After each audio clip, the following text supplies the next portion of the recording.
Acho que vocês não sabiam que o diretor de fotografia da nova série do Harry Potter é brasileiro também. Então, é com muito prazer que eu quero introduzir para vocês o Adriano Goldman. Ele é uma lenda, ele é um diretor de fotografia muito renomado, ganhou diversos prêmios, fotografou The Crown, fotografou Andor e agora Harry Potter, entre outros muitos filmes e séries. Recomendo muito que assistam com calma, é uma espécie de podcast. É um formato novo, se gostaram já avisa aqui. E eu vejo vocês na Pilha Academy dia 10 de agosto, na nossa aula aberta para todos. Aproveitem o conteúdo. Ana, você quer começar com as suas perguntas? Eu acho que elas podem ter uma sequência legal aqui com o que a gente está falando. Eu vi vários dos seus trabalhos, obviamente The Crown já era uma série que eu tinha visto inteira e amava. E eu revi algumas coisas e surgiram algumas perguntas que eu tenho muita curiosidade do processo, né, de cinematographers que eu admiro. E uma das principais perguntas que surgiu, assim, foi sobre pré-produção. Como vai ser o visual language, do projeto? Muito, muito raramente chego a um projeto trazendo referências. Eu prefiro vir com a mente bem aberta, quer dizer, tendo lido o roteiro, tendo entendido mais ou menos as circunstâncias, o período onde a história se passa, ou a locação principal, o número de cenários diferentes, quer dizer, existe já um mapa, digamos, na minha cabeça da complexidade daquele projeto. Mas outra Uhum. coisa é, se ele é um projeto fundamentalmente filmado em locações, ele pressupõe uma preparação de um certo tipo. Se ele é um projeto que vai ser filmado em sets construídos, como foi o caso do Andor e o caso do Harry Potter, então a preparação é bastante diferente. Eu costumo dizer que em projetos como o Crown e histórias que são contemporâneas, o, o, o mundo, de uma certa maneira, já existe. Quer dizer, você vai a uma Tá. locação no Crown, você tem a locação existe, o carro existe, o figurino existe, o elenco, de uma maneira, já existe. Você, então, talvez seja um pouco mais fácil criar ou imaginar uma linguagem visual, porque você, de fato, visita locações com a direção e com a direção de arte. E nessas visitas, que normalmente é a primeira coisa que acontece muito cedo na pré, é a visita à locação. Quando o diretor de fotografia entra no projeto, normalmente já existe uma pesquisa de locação feita pelo Uhum. production designer e o location manager, que começam sempre um pouco antes do fotógrafo. Então, essa é a intenção daqueles dois departamentos, é quando o fotógrafo começar, já existe uma pesquisa de locações levantada. Então, normalmente, a primeira coisa que se ataca são as locações, então você viaja quando precisa, ou visita todas as locações, reprova locações que são infilmáveis, né? Por algum motivo, por questões logísticas, por questões, de você precisa fechar uma rua que não é possível, ou por som, né? A locação Sim. é ótima, mas o avião passa em cima a cada 3 minutos. Então, é muito fundamental essa primeiro scout de locações para essa primeira seleção. Uma vez que é feita a seleção e você tem material fotográfico suficiente, você pode fazer parte da preparação no escritório, vamos dizer assim, trabalhando sobre. Existe já um material também que pode ser oferecido ao storyboard artist, que oferece a ele também um espaço cênico para a Sim. gente poder começar a discutir a decupagem e tal. Então, isso quando o mundo existe. Quando o mundo não existe, como no caso do Andor e do Harry Potter, é bem mais misterioso, né? Eu diria, o processo. Eu comecei o Andor e o Harry Potter, realmente nada existia. Nenhum cenário estava nem sendo construído ainda, estava tudo ainda no papel. As poucas locações que a gente teve foram, de novo, visitadas logo no começo. Foram Uhum. locações, algumas locações, inclusive, que eu não filmei, porque eram locações para o projeto inteiro, mas como eu era o lead DP, então eu Sim. começo o projeto, eu tenho aquela longa pré no começo, então eu tenho essa disponibilidade, visito com a produção e tal. No caso do Harry Potter, eu diria que um pouco foi o movimento contrário, assim, é quase que o movimento, é quase que a perspectiva da antirreferência, eu diria, quer dizer, como estava todo mundo de uma certa maneira de acordo que os dois primeiros filmes do Harry Potter ficaram datados do ponto de vista visual, que a fotografia é uma fotografia cansada para os padrões de hoje, e o tom do Chris Columbus era muito cartoony, como se diz aqui, Uhum. tudo muito exagerado nas cores, na performance, no uso de grandes angulares, quer dizer, puxando um pouco demasiadamente para o humor Sim. nos enquadramentos e tal. Então, isso foi um conceito que foi apresentado pelo Mark Mylod, que é o diretor principal, e a Mara Lepire, production designers, que eles queriam, e pela Francesca showrunner, que essa idealmente seria uma versão mais realista, mais grounded do Harry Potter, não só do ponto de vista do estilo, né, da paleta de cores e da escolha das locações, que também não são muitas, mas tem algumas, e do ritmo, né, movimento de câmera, toda que a gente queria fazer ele um pouco mais contemporâneo a esse momento, né? Quer dizer, que os filmes já têm mais de 20 anos, Sim. e que já nesses últimos 20 anos, a geração que vai assistir agora a série é uma geração já acostumada com uma linguagem Hum. televisiva fílmica, vamos dizer assim, mais elaborada, quer dizer que a necessidade do... Você pode variar a intensidade e densidade, claros e escuros. São pessoas que já jogam videogame há muito tempo, então tem toda uma expectativa de ritmo e de música e de ritmo de movimento de câmera que já não que já são deste momento em que vivemos, né? Sim. Então, isso tudo foi muito discutido com o figurino, as cores e quando é que as cores deveriam ser mais vibrantes ou menos vibrantes. A gente está começando, né? A história começa na década de 90, então obviamente tem uma questão do período, né? Porque agora os anos Sim. 90 já é período, já period. Então você Uhum. tem que fazer toda a pesquisa de cores e de figurinos. Então, os figurinos, se você vai lembrar agora, eles são engraçadíssimos, né? Os jumpsuits que se usavam, e as perucas, os óculos. Então, ele tem, obviamente, essa pesquisa de época, mas ele também tem a liberdade da fantasia, né? Quando chega-se em Hogwarts, tudo aquilo é um universo novo e tal. Eu, pessoalmente, defendi muito que a primeira fase do Harry, quando ele ainda está com os tios, né, o que eu chamo de vida real, no sentido de tentar traduzir que aquela é uma vida dura para ele, Sim. né? A gente depois passou por toda uma digestão desse conceito, porque obviamente que num projeto desse tamanho, a HBO Max, o estúdio tem uma voz muito presente, né, e forte. Então a gente teve uma discussão recentemente sobre isso, sobre o quanto a primeira parte, principalmente o primeiro episódio, que é antes dele ir para Hogwarts pela primeira vez, o quanto aquilo era para ser colorido e vibrante ou mais triste. Então, essa Sim. ainda é uma discussão é uma discussão que acontece na pós-produção, né? Então, Uhum. como a correção de cor ainda permite uma reinterpretação, uma interpretação nova sobre essa paleta de cores e principalmente saturação, que é o que mais me guia nesse caso. Eu digo porque eu fiz essas correções de cor agora, 2 dias atrás, e a gente passou exatamente por essas conversas. Então, Hum. o episódio 1 está muito longe de estar finalizado ainda, então eu acho que a gente ainda vai discutir um pouco mais essa questão.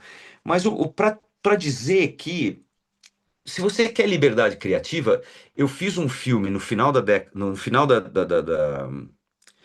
greve dos atores, no final de 23, que foi um filme de 4 milhões de pounds, o que é realmente um longa-metragem de época, em 1700, todo luz de vela, com a Claire Foy, o Richard E. Grant, que a gente conseguiu fazer por dinheiro quase nenhum para Sim. Paramount por causa do momento que a gente estava vivendo.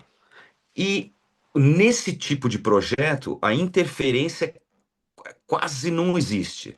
Você tem muito mais liberdade criativa e você tem mais condição de ser afirmativo a respeito das suas escolhas e das escolhas que você fez com o diretor e a equipe criativa do filme. Então, a Paramount, eles obviamente tiveram vários comentários sobre edição, sobre a duração do filme, que tinha que ser um pouco menor, ou nananã. Teve várias discussões sobre o final do filme, que foram reeditados e tal, mas do ponto de vista visual, pouquíssima interferência. Hum, No caso do. Eu não sou mais inocente ou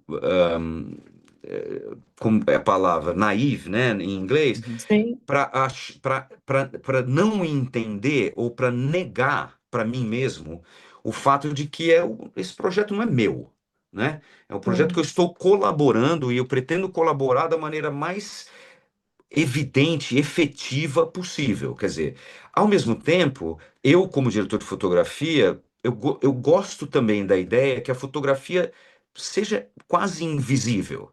Quer dizer, sim, eu tenho um problema, é sempre um problema quando as pessoas dizem assim, ah, eu não gosto, o filme é lindo, mas eu não gostei muito.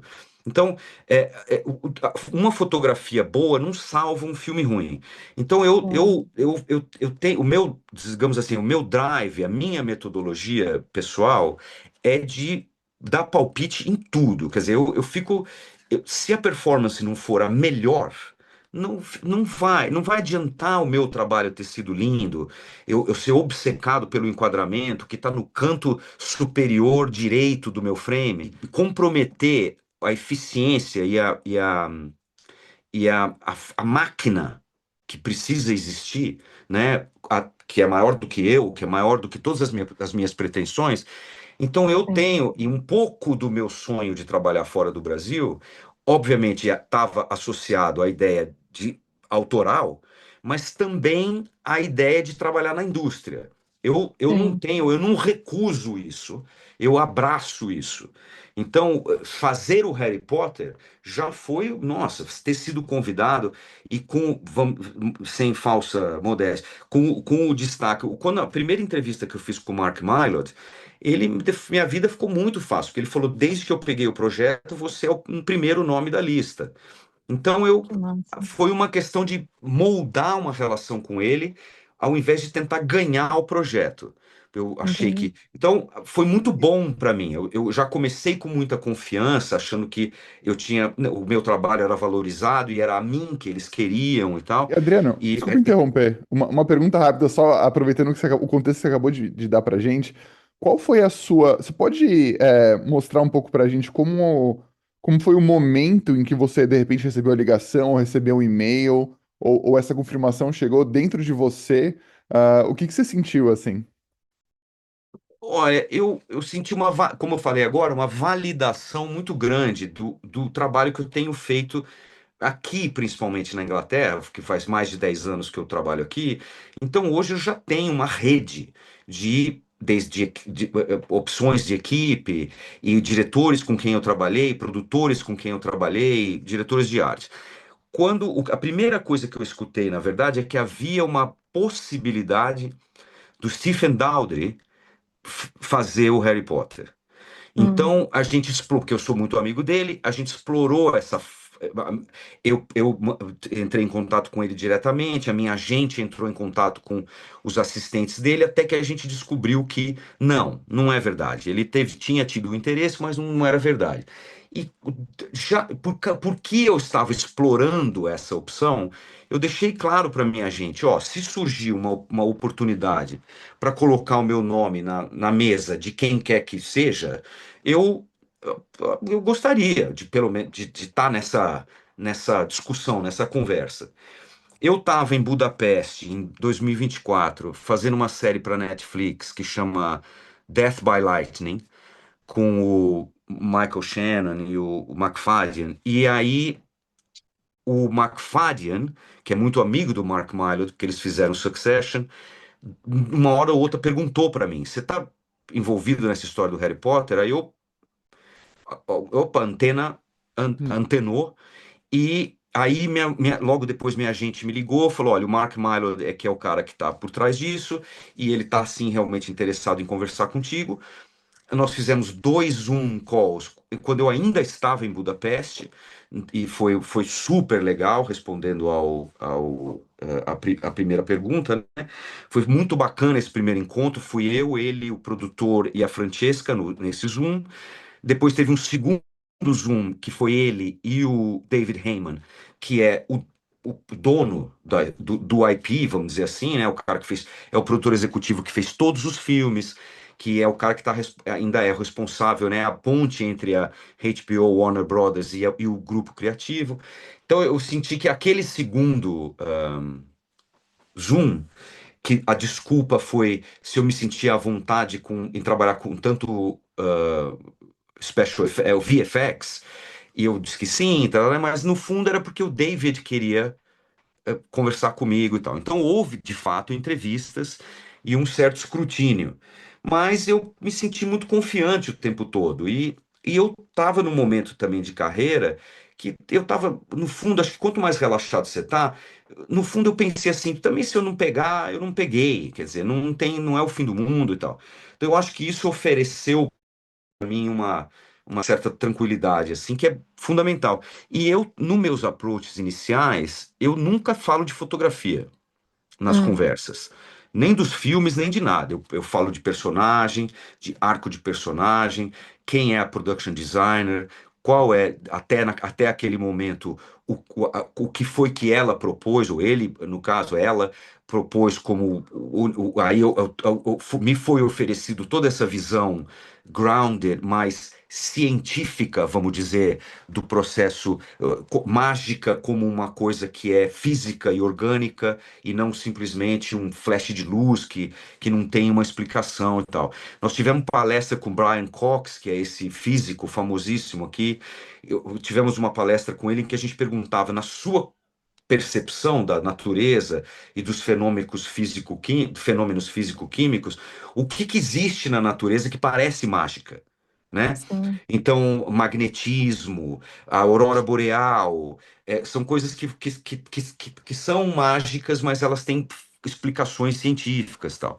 Então, tudo isso a gente foi buscando uma coisa. Então, foi todo um. Estou pulando também da primeira entrevista para um processo em que eu já estava trabalhando. Não Mas, no pode. fundo, né, respondendo, André, eu, eu, eu tento.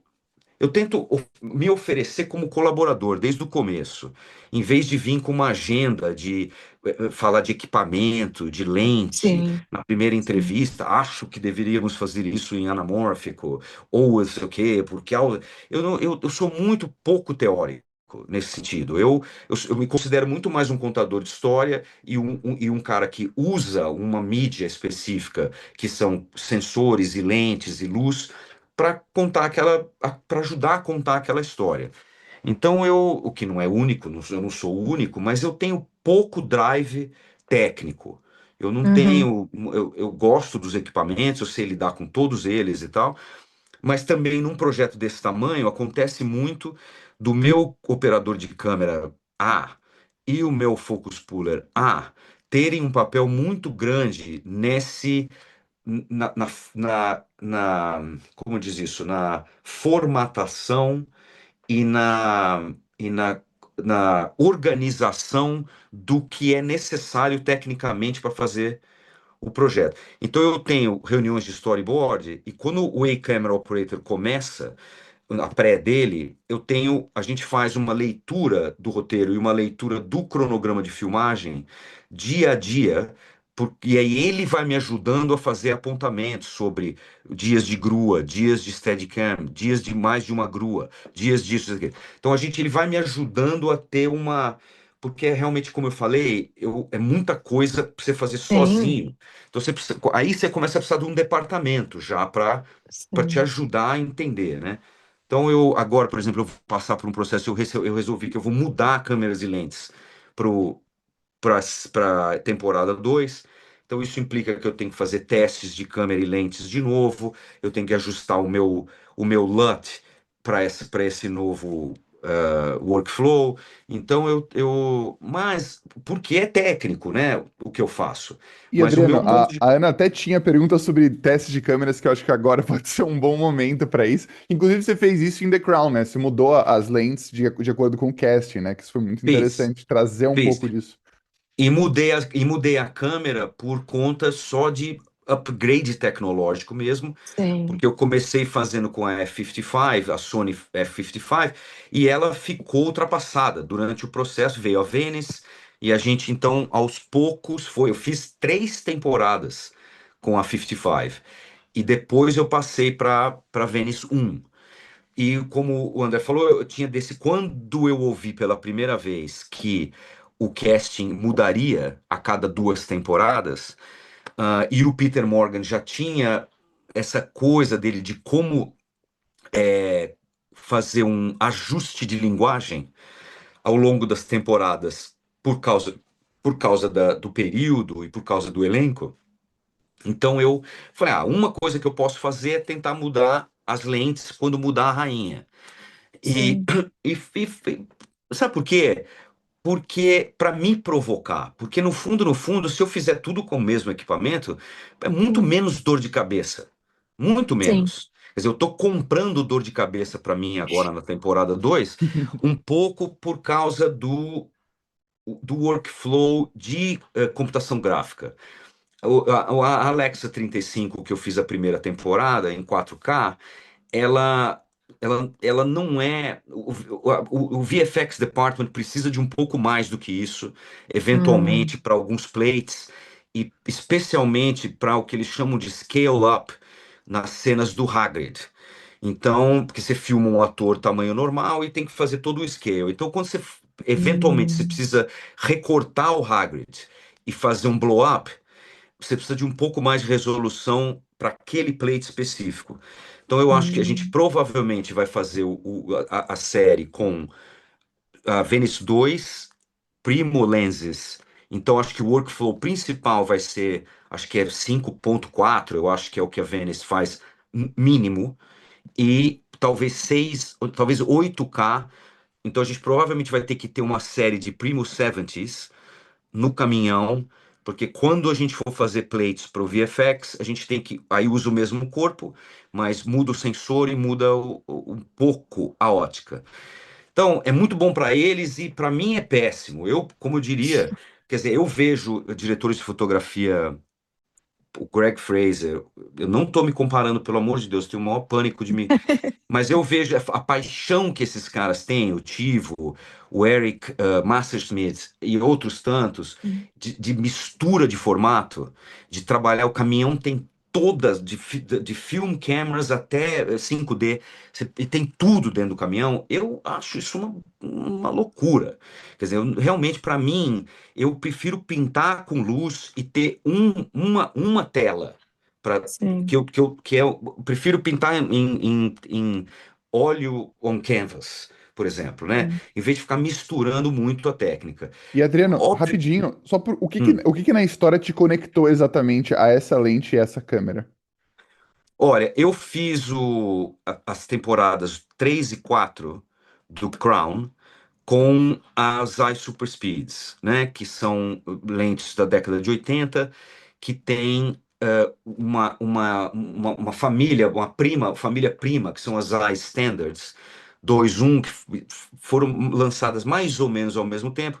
Então elas conversam bem, mas eu sou apaixonado pelas super speeds. Não é nem porque elas são rápidas, porque eu raramente trabalho com o diafragma wide open, muito raro.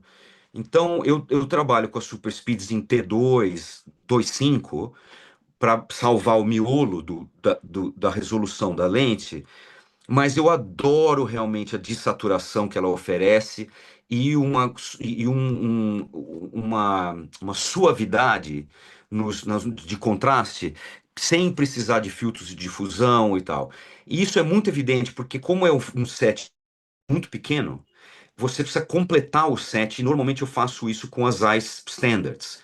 Então, eu tenho uma 16 Standard, eu tenho uma 18 Super Speed, e vou nas Super Speeds, aí as Super Speeds terminam em 85, eu tenho uma 100, 135 e 150, 180 standard. Então elas são primas, não são idênticas, mas elas conversam. E é muito fácil fazer com que as standards encontrem o mesmo look das super speeds, brincando um pouco com a densidade e o contraste e tal.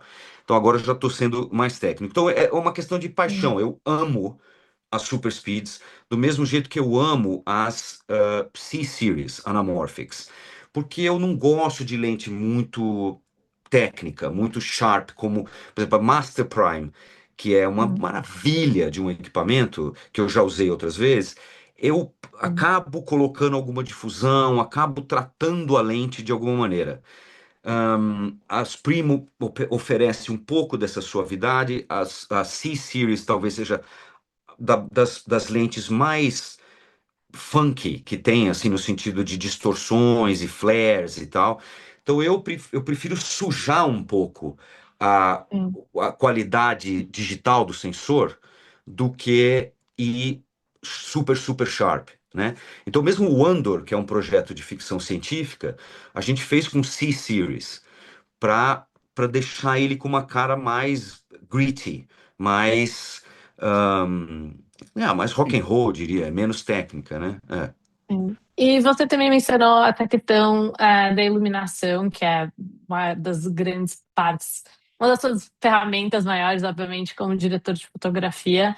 E eu vi em várias entrevistas que você estava falando sobre The Crown, sobre sempre tentar light from the outside, porque você quer free up space for your actors, para eles poderem, enfim, se movimentar e não estar, né, cercado por flags, stands e, enfim. E isso sempre é uma das maiores perguntas que eu sempre tenho quando eu vejo um DP falando sobre isso. Eu acho muito interessante essa approach. Eu acho que é, é algo que todo cinematographer, talvez no início da carreira, não sei, eu vejo vários dos meus amigos que a gente conversa, é algo que a gente luta, mas quando você vê o seu set pode estar com alguns stands e também é uma das minhas questões é como que você consegue usar através iluminando só por fora, usando isso como seu key light, sem, por exemplo, overexpose as suas windows, porque na maior parte da sua iluminação tá vindo delas, então como que elas não ficam overexposed antes de chegar no seu character? Uhum. Você rig alguma luz dentro, ou você de fato traz pelo menos uma luz e essa é meio que o extension do seu key, sabe? E daí você coloca de fato isso no floor com os seus actors. Faz sentido a minha pergunta? Totalmente. É, eu diria,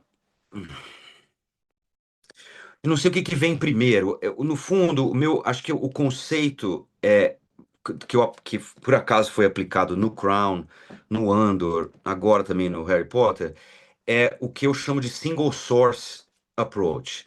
Então, o meu esforço maior é para parecer, sempre que possível, que ou o ambiente, ou o rosto, ou o mid-shot de alguém está sendo iluminado por uma fonte só.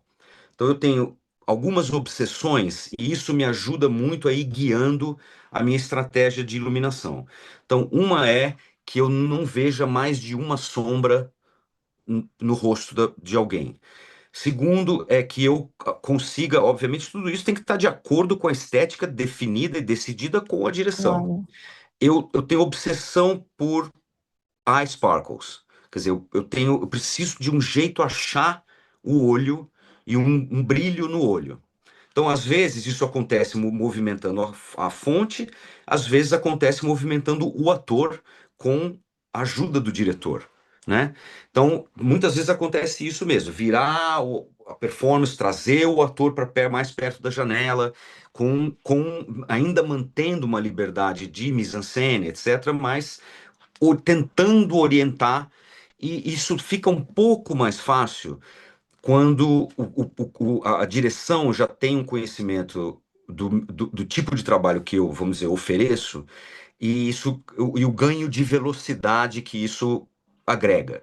Quer dizer, se o diretor for minimamente flexível aos meus inputs, ganha-se não só esteticamente, mas também em velocidade. Porque quanto Sim. mais longe das janelas, aí voltando ao tema, quanto mais longe das janelas eles estiverem, maior a necessidade de trazer alguma coisa complementar. Então, essa é um pouco assim que eu vou pensando o tempo todo. Qual é a melhor fonte para eu usar nesse ambiente? Ah, eu tenho uma janela muito grande aqui. Ótimo. Mas primeiro, conseguirei ter uma fonte do lado de fora? Então, preciso falar com a produção, preciso falar com a locação, preciso falar com um monte de gente. Sim, pode. Ok, então ótimo. Então eu já tenho um ponto de partida. Então aí eu parto disso e vou elaborando os subsequentes planos, né? Porque nem tudo é feito em planos abertos. Então você precisa Sim, sim, mas essa é uma filosofia de trabalho, mas ó, claro que sempre tem um tripé, claro que vem uma coisa. Se eu não estou conseguindo sim. ver o olho, eu trago um desses Roscoe Domes agora, esses de Sim, Rubber o Domes. Dash, né? É o Dash, eu trago e é só para o olho. Então tem Sim, agora algumas coisinhas que ficam andando no set para. Agora, eu tento, esse que eu chamo de realismo e não naturalismo, é apesar de eu achar que um diretor de fotografia não deve ter um estilo, eu acho que a gente deve se adequar à história e servir à história e tal. E eu acho que eu tenho uma metodologia. E eu tento entender na pré se neste projeto a metodologia é aplicável ou não, né? hum, Então, não adianta. Se o cara disser o seguinte, o filme se passa dentro de uma caixa sem janelas, então nós vamos ter que pensar um outro jeito de iluminar. sim, Então, mas eu parto desse ponto. Se, mesmo no caso do Harry Potter, que é meu primeiro trabalho com fantasia, que se pode chamar assim, eu, o trabalho tá mais fantástico do que era para sim, mim.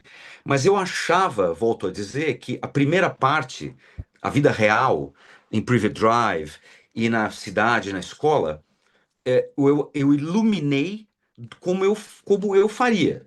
A luz vinda de sim, fora e etc. Agora, vamos dizer assim, as ferramentas ainda permitem uma leve interpretação da saturação e do quanto isso é para ser happy, or sad, or dark, or bright. Então, para mim, tá tudo certo. Se a gente for discutindo, eu, às vezes, elevo o meu tom um pouco. Então, numa dessas sessões aí de color correction, eu lembrei a eles que eles estavam indo um pouco longe no hum, exercício da cor e do brightness, porque todo o processo foi trabalhado, imaginado e pensado para que fosse grounded e mais realista e mais touchable e tal. Então, se a gente agora vai dar uma cartoonizada nele, não tem, eu não acho assim, eu não fico revoltado, porque de alguma maneira o meu trabalho, a qualidade da luz que passa e que chega no rosto da atriz ou do ator, ainda é aquela, né? sim, Ainda é a minha. Voltando à questão das cortinas ou das janelas blown out, sim, durante as primeiras temporadas do Crown, elas eram, elas simplesmente elas iam blown out. Por quê? E uma das justificativas é a olho nu. É isso que acontece. Se eu quiser sim, ver a cara da rainha numa sala de dia que não tem nenhum practical ligado e que eu estou vendendo a ideia de que a luz está vindo da janela, o meu olho tem que se ajustar e, portanto, naquela visão periférica, a janela estará estourada, mesmo para o olho humano. Então, isso para mim não é ofensivo. Eu tomo algum certo cuidado do ponto de vista da área do frame não ser ocupada por uma massa de vídeo que está muito acima de 100% ou de 300 nits ou whatever, exato. porque daí é muito difícil. Com o HDR, você consegue recuperar um pouco daquelas altas luzes, e uma técnica que a gente desenvolveu, eu e o meu colorista, é que quando possível, quando eu tivesse algum receio em relação a uma janela especificamente, depois de filmar o plano, eu filmo um plate e eu dou um copy-paste. Eu dou um copy-paste no Telecine, quer dizer, eu nem preciso da ajuda de VFX, então eu coloco aquela mesma cortina sobre a, Hum, a janela estourada, ela continua estourada, mas eu recupero um pouco dos detalhes na coisa. Eu tive uma Que cena máximo. filmada. Eu tive uma cena filmada no Harry Potter agora com a Phantom em 300 quadros e ela até que corta bem com a Alexa, mas o que aconteceu com as janelas a gente não consegue recuperar, porque a Hum, latitude da Phantom é muito menor, então aí o VFX vai ter que me ajudar um pouquinho. Mas eu tô acostumado com essa estética. Eu tô acostumado. Então, quando alguém fala, pô, a janela tá estourada, ué, eu tô dentro de casa, é um dia de sol, a janela está estourada. Então eu não tenho muito, mas eu também não me incomodo de ajustar um pouco. Você pode dar né, fazer não sei como chama, um power window e ajustar sim. levemente o nível dos highlights e tal. Então, entendeu? É mais artesanato do que ciência, no fundo, ainda, eu acho, Com sabe? certeza. E dito isso, em termos de para exposure quando você está no set, é uma curiosidade que eu também sempre tenho. Você ainda usa o seu light meter ou você usa in-camera exposure tool, sabe? Como Eu, Real Zone ou enfim, não, alguma outra. eu uso light meters nos testes de câmera, Tá. para entender um pouco se o que o sensor está me dizendo é razoável. Mas depois, durante o processo de filmagem, eu uso muito o false color e uso um pouco do. O que eu faço muito é eu é que decido o stop. Então eu tenho handsets de iris control. Então estando com o DIT no station dele, ou estando no set, eu sempre tenho dois monitorzinhos que são aqueles Odysseys e os meus iris control. Então sou eu que faço isso. Então eu decido se eu quero subexpor o rosto por causa da janela ou o contrário, porque depois eu posso fazer um window no rosto, então eu vou fazendo alguns cálculos, no fundo, por causa da velocidade que é necessária para um show desse tamanho. Então tem decisões que eu faço correções suaves de exposure o tempo todo, em travelings, em pans, em tilts, o tempo todo estou tentando ajustar meu sensor para expor ele mais ou menos do jeito que eu costumava expor meu negativo. Então sempre tem Uhum, um pouco de gordura. Eu não sou um fã do what you see is what you get. Quer dizer, uhum, sempre ofereço ao sensor um pouco mais de informação para não criar muito ruído, noise, né, os video noises, etc. Então, eu tenho um entendimento técnico baseado em más experiências que eu tive em correções de cor em outros projetos. Esse foi o aprendizado, né? Quer dizer, sim, como confiar que está lá exposto, porque depois eu sempre posso fazer mais escuro, né? Sempre. Mais sim, escuro é fácil de fazer. Então, eu prefiro expor o meu sensor de uma maneira justa, sim, e ter oportunidade de calibrar depois, né? sim. E os ratios vão estar os mesmos, então, obviamente, se você pode dar um pouquinho mais e só pull back depois. Isso faz total É, sentido. Lembra um pouco película também, né? Que a gente sempre dá um pouquinho sempre, mais pro filme. 16 Sim. milímetros era quase um stop, 35 eu É, sempre dei pelo menos meio stop. Então eu sim. gostava de fazer isso, é. E Hum, recebi muitos feedbacks de coloristas ao longo dizendo que o negativo era muito mais fácil de trabalhar daquele jeito. Então eu fui, né, ah, assimilando essas informações sem ter tido uma formação técnica de sim. fotografia ou de eletrônica ou de qualquer coisa nesse sentido, né? E eu Não, acho com que certeza. essa questão de exposição, acho que vira muito mais, ainda mais uma conversa quando a gente está falando de cenas noturnas, né? E a questão do naturalismo, realismo. Você pode falar um pouco sobre o seu approach para cenas noturnas? Olha, eu eu acho que eu não sou eu não tenho nostalgia, eu amo película, mas eu acho que se teve um serviço, né, ou uma coisa que nos libertou um pouco e deu mais liberdade criativa, são esses sensores extra sensíveis, né? Então, eu tenho usado muito na Alexa 35 o que é o 2560 IS, né? Então, é asa 2500, quer dizer, o negativo mais Hum. rápido que tem é 500. Então, isso é 5 vezes mais rápido. A Venice agora vende, acho que 3.200, que o máximo que eles têm de sensibilidade, mas isso com o ruído reduzido. Então, por exemplo, hoje, se eu fosse fazer um filme em película, provavelmente eu ainda. Eu acho que eu sugeriria misturar a película e digital para as noturnas, porque eu gosto do resultado. E no caso do Harry Potter e outros, e no caso desde o Sem Nombre, que foi o primeiro filme que eu fiz Sim. fora do Brasil, de noite também é o single source approach. Quer dizer, ou é um contraluz, ou é um balão, ou é alguma coisa que me oferece esse ponto de partida. Eu tenho problemas com balões por causa porque eu não sou muito fã de top lights. Então eu sempre Hum. tento achar um ângulo para o balão, para ele não estar exatamente em cima da ação. Mas eu procuro ter um ponto de partida e depois chegar com acessórios ou refletores menores para rosto e coberturas mais. Então, o que eu fiz, por exemplo, no Private Drive à noite, eu tinha em volta do cenário, que foi uma rua construída, né, pela produção. Então eu tinha 4 máquinas com contraluzes fora do cenário.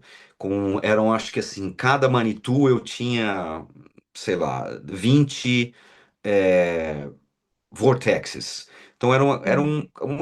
tipo um softbox, né, em cada um deles. Sim. E eu tinha 4. Então dependendo do ângulo de câmera, eu apagava um, ligava o outro, apagava um, ligava o outro. Compartilhei minha tela, que eu não sei se isso é o suficiente para você Por eu te exemplo, ajudo a uma explicar. delas, acho que uma delas, e que isso a gente estava preparando para noturna, né? Então, Hum. eu tinha 4 daquelas máquinas que você está vendo, uma ali embaixo. Então, eu vou modelando, o que é sempre mais fácil quando você está single camera, um pouco mais difícil quando você tem multiple cameras. Mas, Sim. então, eu tento definir com o meu diretor que pelo menos a gente vai filmar tudo olhando para um lado primeiro e tudo olhando para o outro lado primeiro. Então eu trato meu contraluz. Muitas vezes eu trato meu contraluz como o meu key light. Então aquela é o meu key light e eu venho e tenho um rebatedor para o rosto, eu tenho uma fonte bem pequenininha para o olho, para que aquilo tenha um clima numa dessas cenas especificamente, o Dumbledore ainda vem e apaga todas as luzes da rua. Então aí Sim, no né? fim Bonitinha, né? fica então no fim fica esse escuro. Essa imagem que a gente está vendo do Harry agora é o que a HBO, que é o trailer, a HBO considerou isso muito azul, muito Tá, triste, sabe? Hum. tá. Então a gente teve uma pequena, as cores estão todas lá, né? As laranjas são laranja, Uhum. mas havia um primeiro uma primeira intenção era entregar alguma coisa que fosse como o Mark Mylod quis desde o começo, que era desaturado, um pouco mais triste e um pouco mais realista, vamos dizer assim. Mas eu vi E também que então vocês tem alguns indícios aqui de que existia uma intenção de colocar um pouquinho de vida aqui, talvez? Ou uma interpretação? e essa cena, por acaso, a gente até corrigiu. Então o papel de parede é um pouco mais quentinho, né? E as cores, Sim. a camiseta dele, o pullover dele é um pouco mais saturado, mas ele continua sendo. Eles têm. Eu sou muito fã desse tom de pele pálido, assim.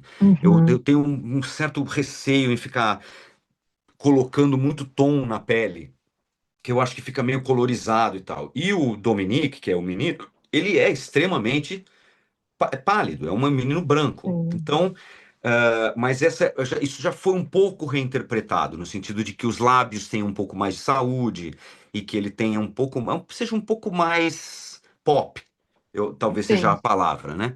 E O que existe uma não. transição de linguagem, desculpa, Adriano, existe uma transição entre a Private Drive e Hogwarts para vocês, Bom, visualmente, em termos aí, de... André, exatamente foi por isso que eu fiquei, que eles perceberam que eu fiquei um pouco frustrado. Foi porque eu falei, se a gente continuar desse jeito, o primeiro episódio, ele praticamente não tem Hogwarts, ele tem Hogwarts lá no final. Então, não tem Journey.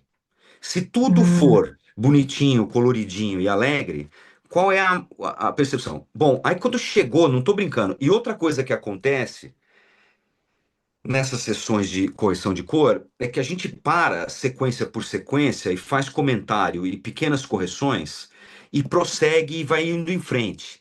E vai indo em frente e para, e faz uma correçãozinha e para. E não tem tempo, no final, de voltar e assistir o episódio todo de novo. Porque eu tenho certeza que eles teriam chegado à conclusão. Opa, I think we went a little too far, né? Aí quando chegou no final, a HBO falou, e ele entra em Diagonale, e tudo é tão colorido e vivo e alegre, eles falaram assim: Ah, agora eu estou entendendo a questão da transição. Então, eu acho que essa discussão ainda vai dar caldo. Então sim. agora eu vou fazer a segunda temporada também. Então eu imagino que a gente vai ter um pouco dessas discussões e tal. Mas tem que filmar muito rápido e quanto mais rápido, mais você compromete a qualidade. Não existe, né? Obviamente a gente tem muitos recursos, mas é cruel. O tempo de câmera das crianças é muito cruel. Muito, Então a muito. metodologia é muito específica. Você tem que quase que ficar pré-filmando todas as cenas enquanto eles estão tendo aulas. Aí eles vêm para o set, fica 1 hora e meia. Você tem que filmar 6 setups, porque eles vão embora de novo, daí eles vão voltar à tarde. É bem difícil. Filmam tudo fora de ordem, né? Por causa desse tipo de conveniência.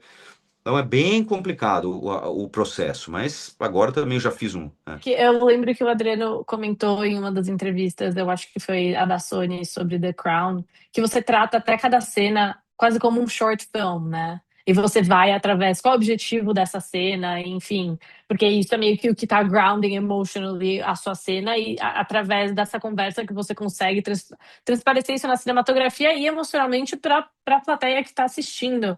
Como que É, isso tá eu, como que você está isso, adaptando essa filosofia para o Harry Potter? Como é mais, como você está falando, né? O tempo é mais restrito, vocês têm muitas mais coisas, crianças, enfim, novos challenges, I would say. olha, no fundo, isso é uma intenção, quando eu fico falando essa coisa do curta ou da sequência como uma unidade e o Hum, propósito daquela cena para a história toda, no fundo, eu estou tentando dirigir o diretor no sentido de que eu já fiz muitos projetos, o Cidade dos Homens, como chama o outro lá, o Filhos do Carnaval, e alguns outros projetos para televisão em que você filma um monte para depois decidir o que serve e o que não serve. Então você fica filmando uma sacola enorme de planos para a estética, o ritmo, serem decididos um pouco na montagem.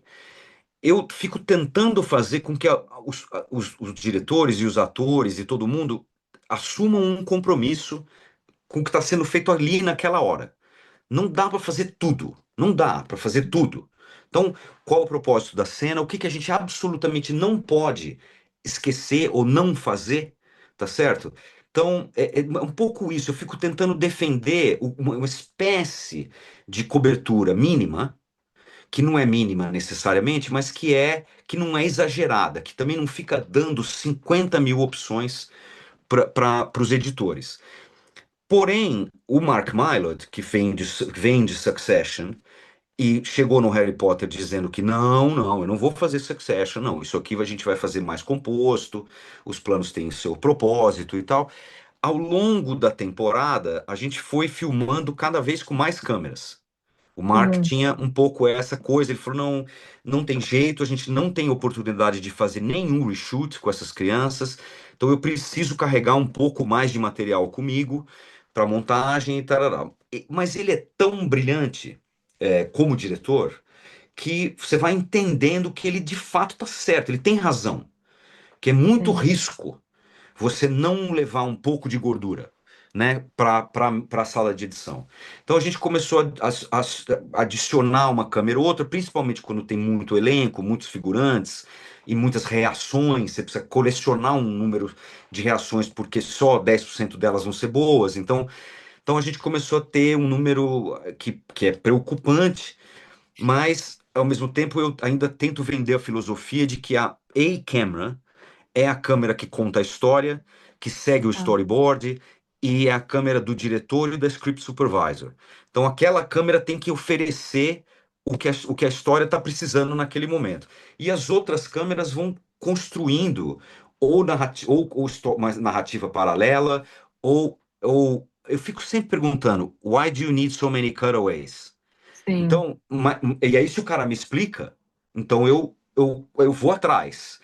Então, mas é um pouco isso, eu fico tentando reduzir, é uma pretensão de diretor, talvez eu tenha, de reduzir as opções da montagem, para sim, conseguir determinar um estilo de visual fundamentalmente na filmagem. Mas é muito difícil, realmente é muito difícil para um projeto desse tamanho, que tem tanta gente dando palpite, né, e tanta gente importante dando palpite, então você tem que produzir um pouco mais de material. sim, Mas acaba acontecendo. Eu vejo montagens que, então corta para o pub lá, Leaky Cauldron, e aí as pessoas levantam porque o Hagrid entrou. E aí eu vejo que o montador usou dois planos de reação de figurantes que, sem dúvida nenhuma, são os piores que a gente captou. Então, isso é outra coisa que eu fico fazendo o tempo todo. Posso pôr uma câmera aqui? Não, não, não pode. Porque aqui a janela vai ser front lit, não tem como esse plano ficar bom. Então, eu vou atrás de um outro ângulo. Pode deixar para você. entendi. Então, eu fico tentando moldar a câmera B e a câmera C para que elas não. Acho que assim, o controle de qualidade nessas câmeras dos cutaways, do additional footage, é uma loucura, porque você pode vulgarizar um projeto de tanto material que você produziu que agora não dá tempo de checar, né? Sim, Os caras fizeram um Quidditch Game que no episódio 7, foi um que eu não fotografei, mas eu preparei, que só na galera reagindo ao jogo, eles filmaram 7 horas em um dia. ah, 7 horas de material. Uau. Não tem como separar os melhores momentos. Não tem. Não tem, não tem, não tem, não tem. Então aí eu vou ficando louco nesses dias. Porque eu falo, não, mas more is not always more, né? sim, sim, More can be pode se tornar um problema mesmo. sim, E esse negócio de não corta a câmera, não corta a câmera, não corta a câmera, não, não, keep rolling, keep rolling, keep rolling. Fine by me, mas os seus editores não vão achar o teu take preferido, porque é sim, uma claquete para 15 takes. Então tem um processo nessa questão do cinema, da televisão industrial, vamos dizer assim, que ele é quase suicida nesse sentido, porque você começa a produzir tanto material que depois não tem como usar, não tem como achar o material. Então, mas agora eu estou divagando um pouco, mas Não, não, eu acho é, muito interessante, porque a minha maior pergunta é como você navega essa questão de. Porque é um jogo de cintura, né, que você tem que fazer. Porque se ele pede para você fazer esse plano, a massa, o usuário fala, putz, a luz não tá boa aqui, ok, vou te dar outra opção. Eu sinto que essa questão de você também não quer se sacrificar, porque você tem o projeto como a sua principal, o seu principal objetivo é tirar o melhor projeto. E quando você vê que talvez as decisões de esse fear of missing, né? Tipo, o footage que poderia ter sido pode até estar causando um impacto negativo no visual do projeto. Como que você navega, sabe? Conversar com o diretor e o producer e o showrunner e, enfim, fazer tudo isso dentro do tempo alocado para você. Então é muito interessante ouvir como você está abordando essas situações que podem ser super difíceis de lidar. E ainda e no outra set que a gente coisa, sabe que é uma correria e um e Ana, estresse. ao longo do tempo, eu já tenho bastante tempo nesse negócio. E eu me lembro que Sim, o Dowdy, por exemplo, fez um comentário que eu considero um grande elogio que eu recebi, que ele falou: é evidente que você fica frustrado. às Hum, vezes. Mas é um alívio para um diretor, porque a sua frustração não dura. Você é capaz de sair dela e continuar oferecendo e continuar oferecendo.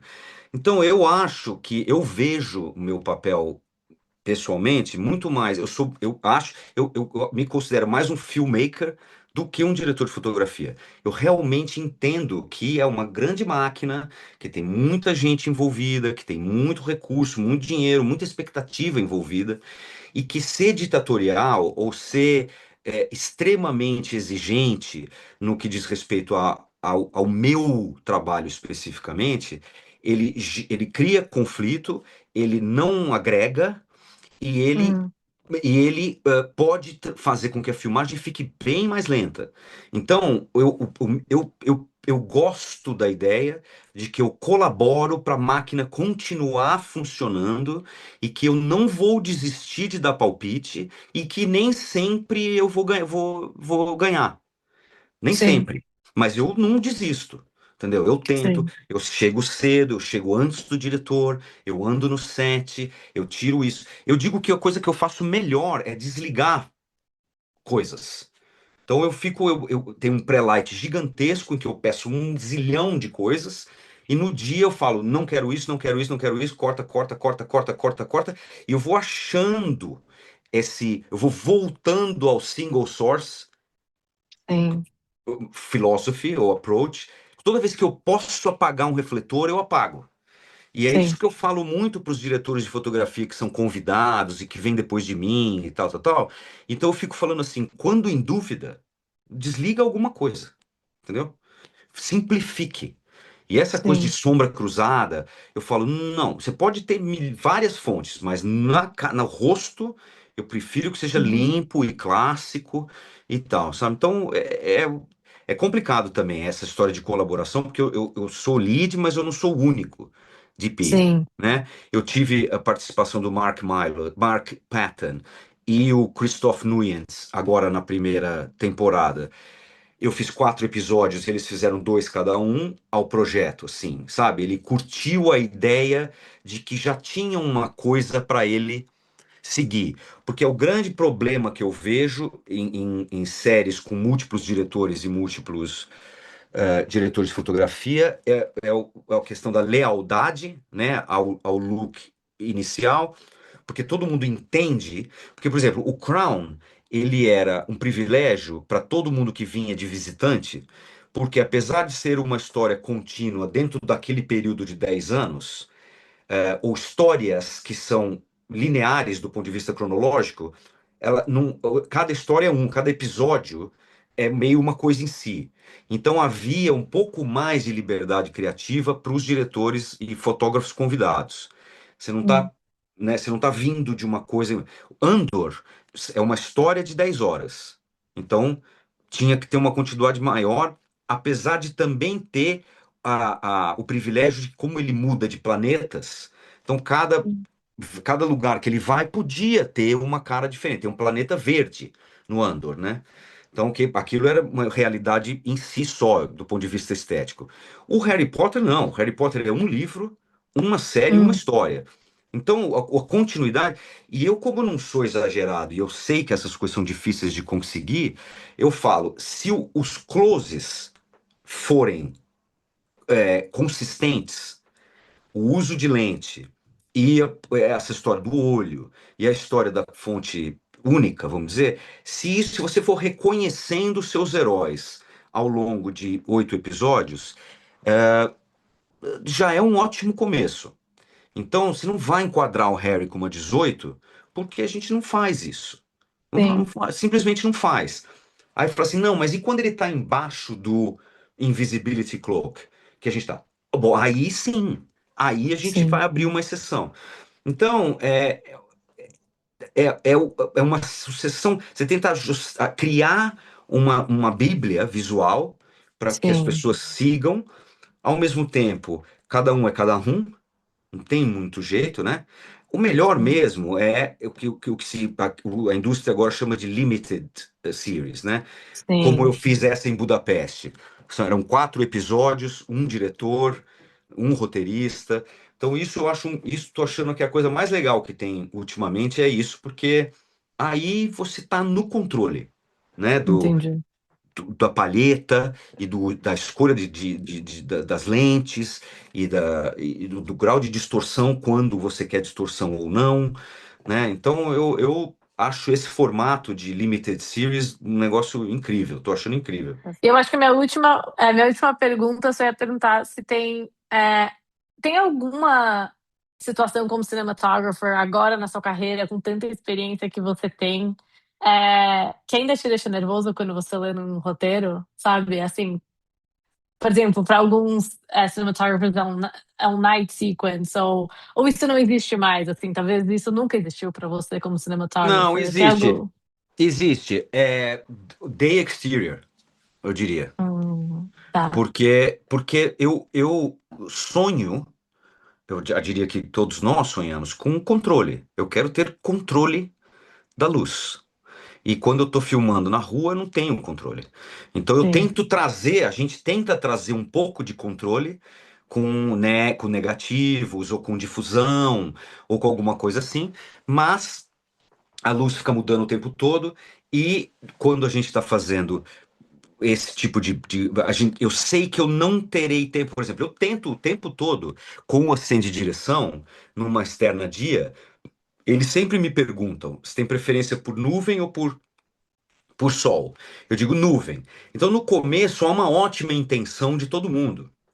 De esperar a nuvem chegar, para a luz ficar mais soft, etc e tal. Só que ao longo do dia, running out of time, então aí não é nem que eu tenho medo da externa dia, é que eu sei que sim. eu vou sofrer, entendeu? É. Eu sei que eu vou Ainda para manter a sofrer. continuidade também, Quando eu né? fiz o Jane Eyre, eu me lembro de ter me sentido muito sortudo, porque a gente Ah, teve uma sucessão de dias nublados que foi uma maravilha, assim, para mim. Tava felicíssimo com aqueles dias sim, nublados e tal. No Brasil, nos trópicos, né, isso é muito difícil. Aqui também, dependendo no inverno, você consegue uns dias mais cinzas e constantes, mas agora primavera fica mudando o tempo todo.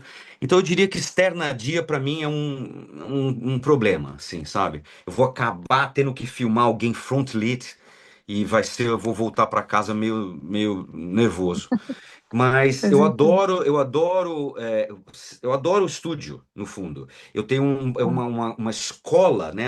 Toda a minha escola de cinema foi feita em locações, né? Com as produções no Brasil, com recursos limitados, o Cidade dos Homens, todos esses. O Crown foi feito 80% em locação. Então eu tenho uma metodologia que eu gosto muito e eu gosto muito da variedade, de ir cada dia para um lugar e visitar lugares incríveis e tal. Mas o Andor e o Harry Potter, eles foram.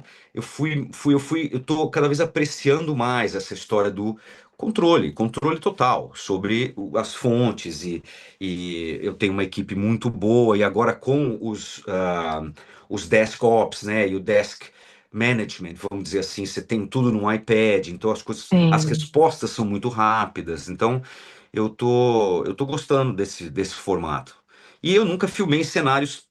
Quer dizer, o Andor teve um cenário que por acaso era externa, que foi a maior coisa que eu já acho que eu já vi. E o Crown também, o Harry Potter, eu não duvido que seja o maior orçamento de construção já teve, assim, sabe, para essa Sim, no streaming, vamos dizer assim, talvez seja, né? sim. Mas é colossal o que ela construiu e é incrível assim, o acabamento. Eu acho que vai ser acho que as pessoas vão realmente adorar, sabe? Sim, todo mundo parece estar bem E animado. outra Nossa, coisa só, muito desculpa, legal. outra coisa para mais uma coisa que eu digo bastante a meu respeito é que a compreensão que eu tenho sobre a máquina como dizer isso, o tratamento ou a flexibilidade que eu tenho em relação a ficar angustiado ou ficar frustrado por conseguir ou não conseguir isso ou aquilo, ele vem junto com uma coisa que é uma satisfação, porque claro que eu quero fazer filmes autorais e vou continuar fazendo cinema, provavelmente depois da temporada 2 e tal. Mas quando o Crown foi visto por milhões de pessoas, certo? Sim. Isso aqui não é milhões, são centenas de milhões, o Harry Potter. Então, fazer um produto que tem esse alcance, ter feito parte disso, de uma coisa que é popular, que é vista por milhões de pessoas, me dá um maior orgulho, maior prazer. Então, às vezes, há um comprometimento, porque é um negócio muito grande, é muito maior que eu. Então eu tento ir lá, colaborar, dar palpite, me mexer, cutucar, etc e tal, mas ao mesmo tempo, entendeu? Já está acontecendo, né? Eu já Sim. tô aqui no Harry Potter fazendo esse negócio. Então, eu sei de histórias de diretores de fotografia que são extremamente difíceis, e muito linha dura, e muito exigentes, e muito, talvez mais, não sei se a palavra é arrogante ou a palavra é confiante, ou, né, o cara tem 2 Oscars, então vem com esse negócio. Então eu não acho que tenha mudado muito depois do que eu era no Brasil com relação ao meu trabalho com o Fernando Meirelles, o Karl Hamburger, entendeu? O Alex Gabassi. Eu sempre fui esse cara que fico colaborando e dando palpite, tentando fazer junto em vez de ficar Sim. atrás da câmera e ficar bravo porque agora passou a nuvem. E tá vendo? Sim. Eu tinha uma nuvem, vocês ficaram conversando e agora a nuvem foi embora. Aí o clima pesa porque o DP tá de mau humor. Eu acho que não é esse, eu não sou esse filmmaker, eu sou um outro tipo de filmmaker. Então, sei lá, Mas eu acho que né? você sempre escolheu muito bem os diretores também, né, Adriano? Porque eu acho que se você escolhe o diretor errado, É, o seu nível de frustração vai aumentar muito mais. com certeza. Ao mesmo tempo, se o David Fincher falar para mim, eu trabalho desse jeito, eu faço storyboard, você chega, o storyboard está pronto, nós vamos visitar umas locações, ainda quero fazer o filme dele, entendeu? Talvez você tenha razão, no final eu diga, ótimo, não prefiro desse jeito, né? Sim. Eu prefiro trabalhar com o Stephen Daldry, que é o maestro, que é um cara que fala com todo mundo e quer escutar, e como é que eu faço para melhorar isso? E é muito mais orgânico o trabalho, muito mais afetivo, e tem um amor pela arte, que é tão evidente o tempo todo, o amor que ele tem pelos atores. O amor que ele tem pela equipe. Então, eu prefiro, realmente prefiro isso. Agora, eu não vou negar trabalhar com uma grande estrela que tem uma metodologia. Quando o Alan Parker foi fazer Evita, que já fazem muitos anos, já faz muitos anos, ele vinha trabalhando com Peter Biziou e um outro Michael Serzin, acho e eles não estavam disponíveis.